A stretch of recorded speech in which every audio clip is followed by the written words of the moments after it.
It's like banning her from any social network after a long period of psychological manipulation. Alice felt her self-awareness being dismantled bit by bit, as if lost in a thick fog. She gradually lost her individuality and judgment, constantly convincing herself to change and cater to this self-important guy.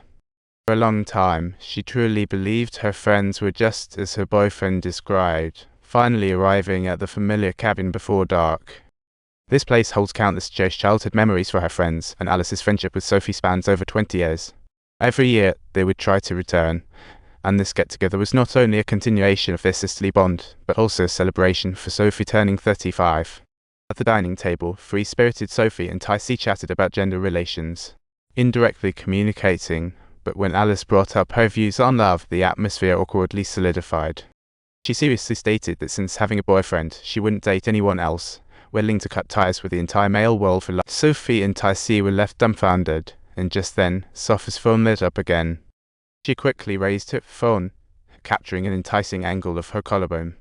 Watching her friends having a blast, Alice kept her distance, not joining in until they called her the kiss-blowing girl, prompting her to curiously lean in.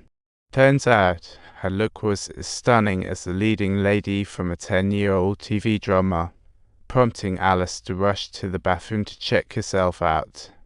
Just then, her phone buzzed again, another text from her boyfriend, and that night ended with the three of them parting on a sour note, making Alice realize she might have gone too far. So she texted her boyfriend saying she couldn't get away, and Sophie came over to persuade her. After all, turning 35 was a milestone for Ty-C, and friends needed to be there for her. The next morning, Alice left the cabin early, planning to take advantage of the search for the missing girl to dodge Ty-C. As the newly arrived Alice came into view ahead, her boyfriend's words advising her to stay away from her close friend suddenly flashed through her mind a solution that seemed way too straightforward. She simply didn't require their presence in her life. It's tough, I know it's tough, but growing up means knowing how to leave. Alice never figured out what to do. She ran into Sophie and Ty-C on returning home. So it's definitely worth spending the day with us. Sophie immediately begged Alice to come help.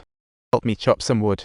Watching Sophie blow through the logs, Alice cheered, her mood gradually improving. After that, she became exhilarated, although anyone could see she was still down in the dumps, and Sophie couldn't help much at that moment. She just had to let it out. Then the two started making cinnamon rolls. When Alice saw Sophie pouring spoonful after spoonful of sugar, she couldn't help. Too much sugar is no good. Sophie countered, not eating any sugar like Alice will throw your diet out of whack. Those words hit Alice like a ton of bricks, prompting her to grab some dried blueberries next to her, shoving them in her mouth. Are you okay? Alice, what's up? I said, if I eat a little more, I'll run out of energy. She rambled, stop right now, I'll stop right now. What are you doing? What's up? I'm not thinking. Alice ran outside to answer her boyfriend's call, who began to spill the tea. He angrily informed Alice that she deceived him, revealing he checked her email and found out she wasn't on a business trip but was at the cabin with her friends. What's going on? It's just C-Man, he needs me. What? Why? Are you kidding? Does he not know how to shut the bathroom door? Is he really that important? Olga isn't everything about you. Am I serious? I'm not a regular person, I just say it. Alice rushed back to her room. Immediately packing her bags, Alice could still hear Ty-C's helpless mumble, she's changed. Overwhelmed by her change in mood, Alice paused her packing to reflect on herself. Yet, the face that kept appearing in her mind was her boyfriend's cold expression, Dear Alice. That familiar anxiety clenched her tight once more. Alice's old habit recurred. She grabbed her back hair, twisting fingers till scalp reddened. She refused to let go. It was the only thing she could control, her insignificant pain. Time flies. Alice rushed to leave but soon realized her phone and wallet were gone. She frantically searched around, asking if Sophie had hidden them. I'll never let you go unless you understand. She stood side by side on a paddleboard, water rippling beneath. Sophie occasionally rocked it to bridge the gap casually. But Alice's spirit for play was long gone.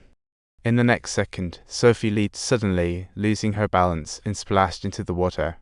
Sophie thought this could awaken a long-lost playfulness in Alice, but instead, it ignited Alice's fury, leading her to furiously accuse Sophie. She then pulled Sophie into the water, awkwardly fell on rocks, and realized her boyfriend's earrings were gone. She panicked, hastily diving into the water to search frantically, even though Sophie kept reminding her that the water was 30 feet deep. But Sophie still plunged underwater, knowingly putting herself in danger, gasping as she whispered urgently, I can't, she repeatedly murmured to herself, I can't make mistakes. Alice, what does that even mean? I lied to him, he doesn't know I'm here. What? He knows now, why did you lie to him? Because I was mad. What? If he knew I was mad, he wouldn't love me, oh my gosh. Is that what he told you? But true love won't just fade away because of a flaw. Love is all about acceptance.